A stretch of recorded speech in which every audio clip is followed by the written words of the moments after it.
Alright, hey guys, welcome back to another video, and today we're going to be talking about the devs, speaking on missing features, the new beta and the release date, and also multiplayer game modes. So I also have videos that I released a couple of days ago that are also about dev statements, different dev statements they've made in the last couple of days. The link to those two videos will be down below. Also, my script will be on the screen right now, and everything that's said in this video will also be down below. And lastly, the link to the official forums where most of these statements are made by the devs will also be down below. Alrighty, so let's get right into it. So here we go. So first we have a statement from the devs about a recent list posted on the Reddit about missing features players would like to see from Warband and Viking Conquest DLC. Pretty much features that were in those two, that was in Warband and in the Viking Conquest DLC for Warband. They kind of want to see them back in Bannerlord, right? The devs thank the developers who posted the list and state that this is one of the best feedback lists that they have seen so far. Devs then state that all of these are very important, even the small fixes like being able to follow a party, but are unsure on which ones will be added and not added. Devs also state that these would help the game drastically and raise the player count if they were in the game. If you guys are interested in the list, I made a video yesterday going over the whole list, giving my thoughts and all of that, and other things that, you know, the devs have stated previously in terms of stuff that's on the list, right? The link to that video will be down below, and I'm pretty sure there's a link to the full list in that video as well. So here's what I think, right? So the devs are currently not focused on content. Pretty much content you can see and stuff of that nature. They are focused on stability, FPS, backend issues, bugs, crash fixes, and all of that. Once those are satisfied, they will start putting the priority on content and depth and like progression and stuff like that in the game.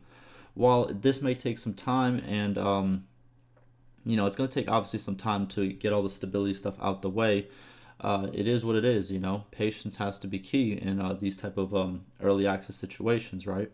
Before you want to add like all this visible content, all this nice content, you want to make sure you have a stable game before you do that, because there are a lot of games out there that have a lot of content, right? But you start playing the game and you realize there's bugs and crashes at every corner, and I think that the devs don't want that to happen. They want the gameplay to be fluid, playable, and all of that before, you know, they start adding new things into the game. Second, we have a player asking when the next beta will be released. Also states that the devs promised to drop an update every 2 weeks. The devs respond that no such promise was made. While they had a goal for weekly updates, devs wait on publishing new updates if they feel they need to. Also, once internal testing is done and the update is stable enough, an update will be shared. I personally have stated before, since the devs have made so many updates in such a short time frame from launch, I'm pretty sure it was like, what, 78 updates in the first 11 weeks since launch. I believe that players pretty much have a mindset that updates are going to continue to go out at that same speed throughout the whole early access process, which in my opinion, I don't think makes much sense, right? I think there's slowdown periods, there's periods where they have to rethink things, there's periods where, obviously, like right now, they're doing a code refactor, which takes a couple of weeks, sometimes even a couple of months, and stuff takes time. So, you know, unless you want really small fixes all the time, if you want big fixes and big changes, you have to kind of wait longer. That's kind of how stuff works. Also, I agree 100% with the devs. They should wait on updates they deem to be unstable and release when they are ready. Also, I think rushing the devs to drop content isn't a good thing at all. Rushing leads to mistakes and more future headaches. A great example I can give you was, what was that game called? No Man's Sky. If we're talking about just different games, yes, it's not similar to this game, but in terms of people rushing them and very strict deadlines, right? I feel like if that game had another 1 to 2 years, or if they released it maybe as early access, like kind of like this game, right? It would have been a lot better for them. But unfortunately, there was a lot of deadlines and they had to rush and cut a lot of corners, and you can kind of see what happened to that game. Even though the developers' intention was a good one, right? Because as you can see, they fixed a lot of things and they've added a lot of things since then, right? Deadlines can cause a lot of problems and rushing can cause a lot of problems. So yeah, take that how you will, right? So third, we have another player asking for an approximate time range such as a week or month and also states that there has been no new content or fixes in 4 to 5 weeks. We did have one hotfix, but I kind of understand there's not as much, right? So the devs responded that an approximate time range should be given when there is a good foundation to make an estimate. Pretty much is what he's saying there is devs, if the devs know exactly when it's being released, then they would share the date, but unfortunately they don't. So the devs also said they prefer to share updates when they are ready. The current update was not ready and some problems arose, and that is why there is a delay. Probably the code refactor had a big influence on why this stuff, why the current big patch was not released, because when you're doing a code refactor, you don't want to, you know, release things at the same time. It doesn't make sense really. Devs respond they are glad. Also the player mentioned that he is a modder of the game and spent a lot of time playing and cares for the game. The devs respond they're glad he enjoys it and that they were modders at some point too. Now, hope you guys are ready, but here's my mini rant with the subject of release dates, delays, and communication. If your feelings get hurt easy, please skip this part. I'll probably put it on the screen somewhere where you can skip it. Okay. So here we go. 3, 2, 1. Personally, I do not think that badgering the developers every day about a release date is productive. I think it's pointless to rush the devs to release something. If they rush, there will be more problems with the updates because corners will be cut to make the deadline, obviously.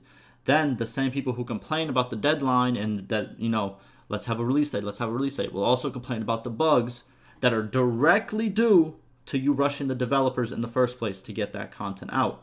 Second, devs do not have to hold your hand and communicate every small detail to you. I hate this "are we there yet" concept that is on the forums, and I think it is just pointless. Post feedback, constructive criticism, discussion, and stuff of that nature. That will probably help a lot more than the daily threads and the release. The daily threads that have to do with, hey, when's this being released? We haven't seen any content. Oh, did you guys give up? I think it's pointless to do that in the constant @dev post to see the date. There's more important @dev posts to be made. Like, hey, there's a major problem in the game. We should get this fixed, right? Like, there's a major crash that's happening. Those things should be the @dev post. There should be threads made about stuff that can help the game progress further or discussion on different game concepts. But flooding the whole forum with just, when's it going to be released? When's it going to be released? It's pointless, in my opinion. It's pointless. Lastly, do your research. I know it's common for a lot of people to use the shoot first, ask questions later approach nowadays, but if you do the slightest bit of research, you will know what is going on. The devs stated numerous times in announcements and replies they were working on a code refactor. Even if you do not know what this is, you can Google it. It's very simple. Search up code refactoring. They will literally tell you what it is in plain words. And once you do this, you can see that this takes time. And while it's being done, releasing updates is a big no-no when it comes to this subject of code refactoring. So please, do your research. Think at least a little bit before you speak. And this isn't even forum advice. This is real life advice. Research and think before you speak. Very simple. All right, that's the rant. The rant is done. Let's move on. Alrighty, so fourth, we have a player speaking on a multiplayer map causing a lot of crashes, and a lot of players on the forums agreed. Devs state they have found the problem that was causing the crashes and that the map will be removed from the map pool temporarily. Again, I do not play multiplayer much, but the devs found the problem and acted quick on the solution. The map was removed 7 hours after the report was made, so I can appreciate the hustle. Fifth, we have a player asking about another multiplayer problem. States that he has played for 2 days straight and he has not been able to play as the Khazaits in captain mode. Devs state the Khazaits were temporarily disabled but should be enabled now. I remember the Khazaits were disabled in captain mode because they were vastly overpowered. Hopefully that was nerfed a bit or changed, but we will see how that goes in the future. And that's pretty much all the statements and replies for now. If anything new comes up, I will make a video and keep you guys informed. Any new dev responses and all of that will be on this channel. I will try to, always try to be there, right? But lastly, I'm going to end this video the same way I end most of my updates and dev talk videos. I want to thank the developers for staying active and bringing good changes. Regardless if you see the change, regardless if it's a shiny new castle, they are changes. Crash fixes are changes. Stuff to help saves are changes and stuff of that nature, right? I don't really believe in the whole negative aspect that's going on right now in the forums. I think some people are impatient and very negative, and I don't think that's helping. But I know that me and hopefully a huge group of people understand that this is an early access game. It takes time and patience. Bugs are going to happen, crashes are going to happen, things are going to happen that we don't like. But that's what it takes, and those things will be fixed in time. But we have to, be a little bit more positive, because negativity brings nothing out. Trust me, negativity doesn't really breed anything good. Also, as an early access game, if you're playing on the beta, do not expect the gameplay to be stable. So if you're on Steam's automatic update system, you are currently on the beta branch. And that beta branch is meant for playtesting and reporting. But you can play on a stable branch. So if you would like to play on a stable branch, I have a video on how to do it. It pretty much reverts your patch to a stable live version of the game. I'm currently playing on 1.3, which is a couple patches behind, but I enjoy it because it is very stable. So if you would like to change back, the link to that video will be down below.